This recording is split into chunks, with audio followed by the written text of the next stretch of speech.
Assalamualaikum warahmatullahi wabarakatuh. Selamat datang di Puber Putra Pakuan Belajar. Bersama saya Apit Sutarno untuk guru mapel desain grafis percetakan di SMK Putra Pakuan. Oke, sebelum materi dimulai, kalian bisa subscribe dan klik juga lonceng supaya dapat notif video terbaru kami. Oke, di sini sebelum saya akan membuat tutorial dasar untuk desain grafis. Nah, di sini saya akan menjelaskan dulu materi-materinya. Apa saja sih desain grafis, biar kalian tahu desain grafis seperti apa gitu. Oke, apa itu desain grafis?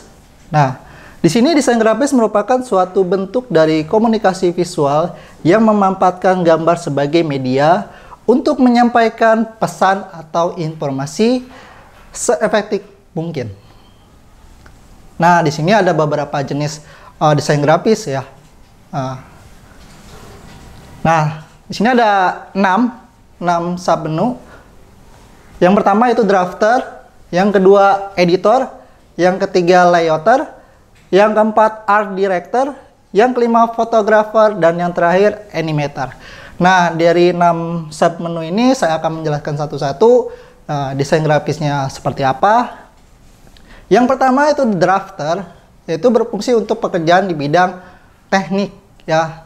Salah satu contohnya di bidang konstruksi ya, pembuatan gedung, pembuatan rumah, sketsa bidang tanah dan lain sebagainya. Nah, di sini mempunyai tingkat kesulitan yang tinggi karena harus memakai hitungan-hitungan ya dengan rumus mungkin diameter lingkaran, PR kuadrat dan segala macam. Nah, berbeda dengan aplikasi desain grafis ya, hanya butuh seni ya. Nah, untuk nama-nama aplikasinya untuk yang untuk drafter ini AutoCAD dan JWCAD. Ya, extension filenya berupa DWX atau .CAD.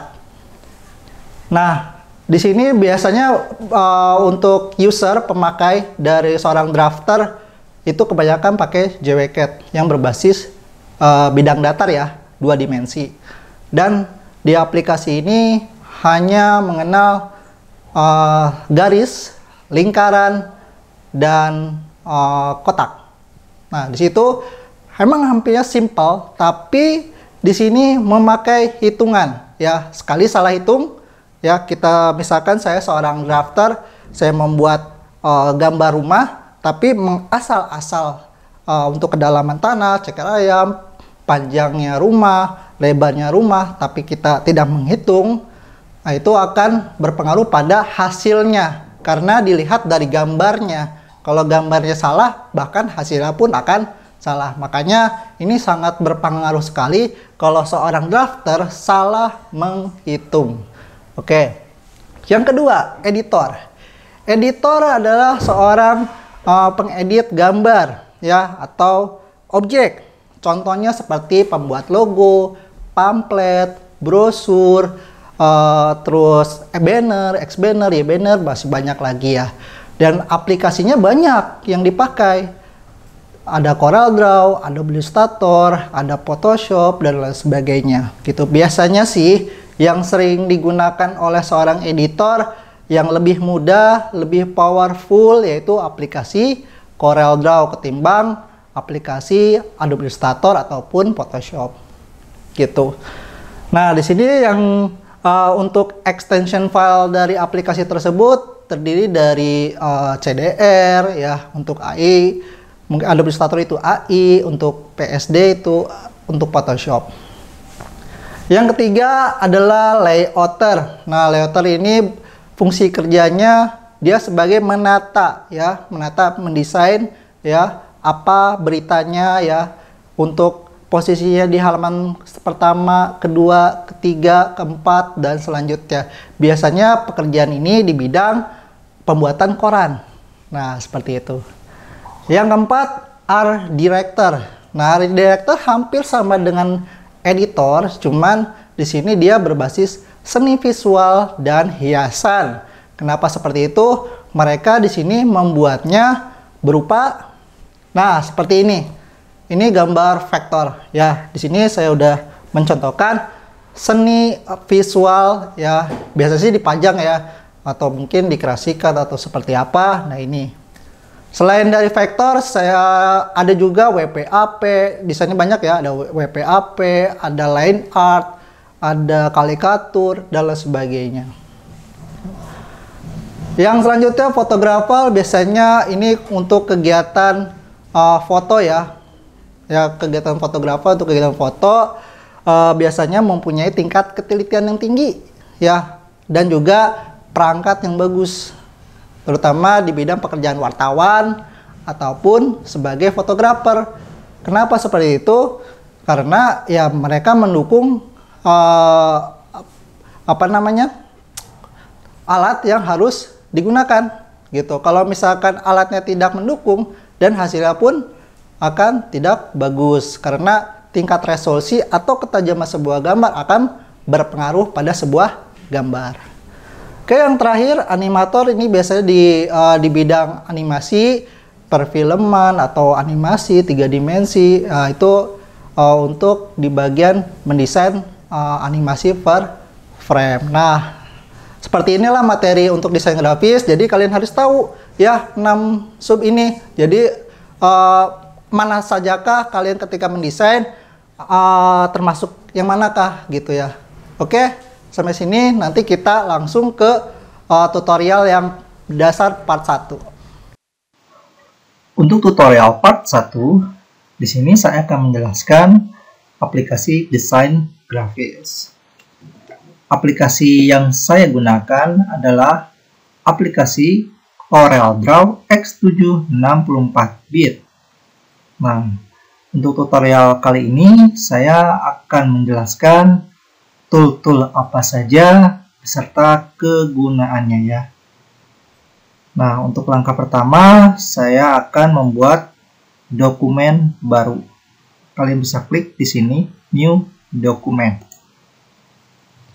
Setelah keluar seperti ini, kalian bisa isi namanya.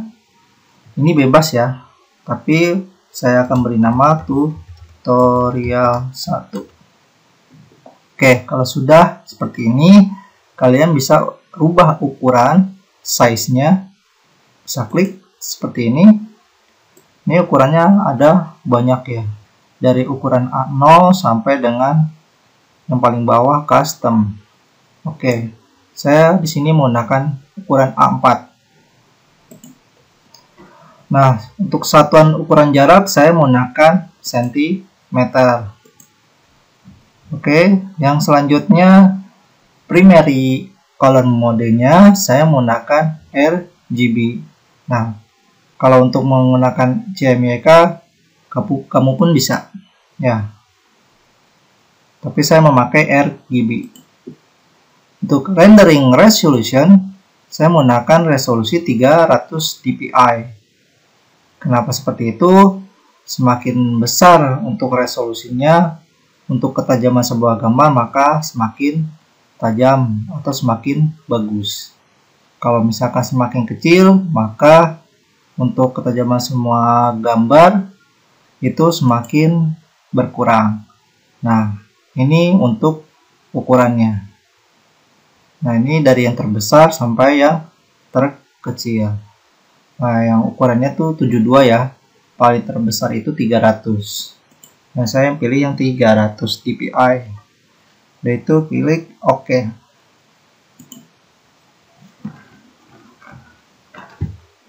Kalau sudah ada jendela baru seperti ini, saya akan menjelaskan. Yang pertama adalah ini yang di atas, title bar yang kita sudah buat, namanya tutorial 1 ya. Yang kedua yang di bawahnya title bar adalah menu bar yang isinya ada file, ada edit, ada view dan lain sebagainya. Kalian bisa klik seperti ini. Ini ada banyak pilihannya ya, seperti ini. Di bawahnya lagi ini shortcut yang ada di menu bar. Nah, untuk yang di bawah ini ada property bar. Nah, kalau misalkan kalian salah ukuran, kalian bisa mengcustom ulang ukuran. Nah, bisa ukuran dari sini kalian bisa rubah. Oke, dari panjang kali lebar. Oke. Yang pertama saya akan menjelaskan toolsnya ya. Ini pick tool. Pick tool berfungsi untuk memindahkan objek satu ke objek yang lain. Nah, untuk objeknya saya menggunakan shape. Shape-nya saya pilih rectangle. Kita buat ya rectangle seperti ini, kotak. Kalau sudah, saya pilih lagi pick tool. Nah, baru kita pindahkan seperti ini.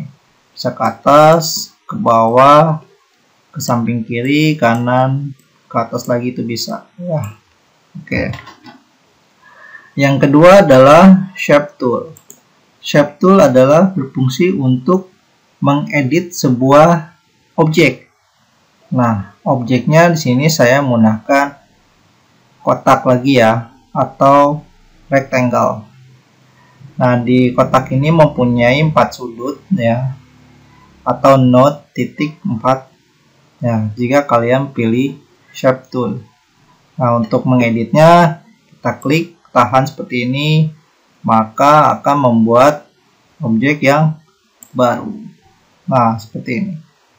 Nah, kalau misalkan ingin membuat objek yang baru, kalian bisa pilih convert to curve. Maka akan berbeda tampilan seperti ini. Nah, kalian bisa klik 2 kali, bisa di sisi sini, bahkan sini, yang mana saja ya. Saya klik 2 kali di sini, saya contohkan, dan sebelah kiri baru tarik. Atau di sini klik 2 kali. Nah, ini seperti ini. Ini. Jadi untuk membuat objek yang baru seperti ini. Oke, yang selanjutnya saya menggunakan tools knife. Knife ini adalah tools untuk memotong sebuah objek. Kita pilih tools knife, kita iris, kita potong seperti ini. Oke, oh ini kurang, kita potong seperti ini. Nah, seperti ini. Kalau udah, baru kita pindahkan apakah sudah terpotong. Nah, ini sudah terpotong. Nah, yang kedua adalah crop tool. Crop tool ini hampir sama dengan knife, fungsinya sama-sama memotong sebuah objek. Kita klik seperti ini, seleksi. Nah, agak klik tahan ya, jangan dilepas mouse-nya. Seperti ini, baru lepas. Kalau sudah pas, baru tekan enter. Nah, maka akan tersisa garis yang ada di sebelah kanan, itu ya. Nah, maka saya akan mengunduh lagi untuk bentuk yang tadi saya buat. Untuk selanjutnya, tools yang digunakan adalah zoom tool. Zoom tool berfungsi untuk memperbesar atau memperkecil suatu objek. Nah, contohnya saya klik seperti ini, maka dia akan besar. Atau mau memperkecil, klik ini dulu ya. Nah, seperti ini. Dia akan kecil kembali. Atau dengan shortcut, agar mempermudah desain kita, menggunakan scroll ya. Nah, seperti ini. Oke, mudah ya. Scroll di mouse ya. Oke, kalau sudah, sini yang selanjutnya saya akan menggunakan garis. Nah, garis di sini biasanya digunakan untuk membuat suatu vektor atau line art atau WPAP dan lain sebagainya.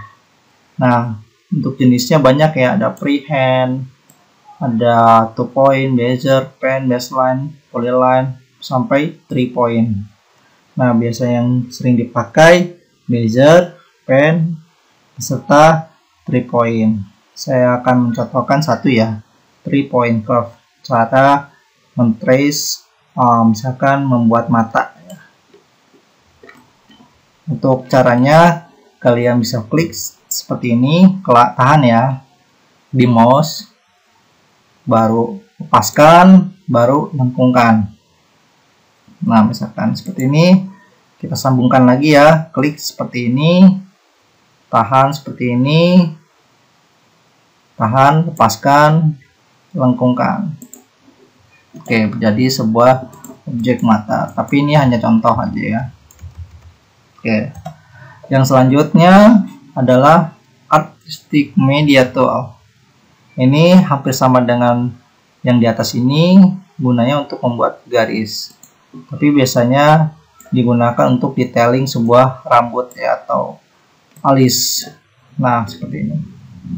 Untuk pengaturan besar kecilnya sebuah garis, ada yang di pojok atau paling atas ya. Nah, bisa klik seperti ini. Nah, ini banyak pilihan. Oke, saya bersihkan lagi layarnya. Yang selanjutnya dan yang terakhir adalah shape. Shape terdiri dari beberapa macam. Ada kotak, lingkaran, segitiga, prisma, bintang, dan lain sebagainya. Sini saya ada rectangle atau lingkaran, kalian bisa klik seperti ini atau arahkan seperti ini ya. Nah, seperti ini. Nah, kalau misalkan ingin membuat rectangle agak sedikit miring, kalian bisa klik seperti ini. Nah, ini jadi seperti persegi panjang ya. Tapi kalau misalkan sama sisi, kalian bisa tekan kontrol di keyboard ya, agar si kotaknya tidak miring ke kanan atau ke atas ya, atau ke bawah. Kita menggunakan kontrol biar sisi dari kotak ini sama ya, seperti ini. Oke, lepaskan. Sama juga dengan elips atau lingkaran. Kalau misalkan saya klik di sini membuat elips, ini pasti tidak akan pas ya sisinya ya, pasti ada sedikit lonjongnya. Tapi untuk membuat sisi presisi untuk sebuah lingkaran bulat, maka kalian harus menekan di keyboard kontrol ya, sambil menekan mouse ya, seperti ini ya. Oke. Nah, gimana? Gampang kan videonya untuk tutorial pertama? Nah, kita lanjut nanti untuk tutorial kedua, untuk part kedua.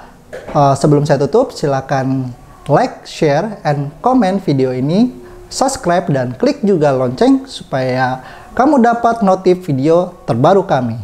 Sampai jumpa di puber berikutnya. Assalamualaikum warahmatullahi wabarakatuh.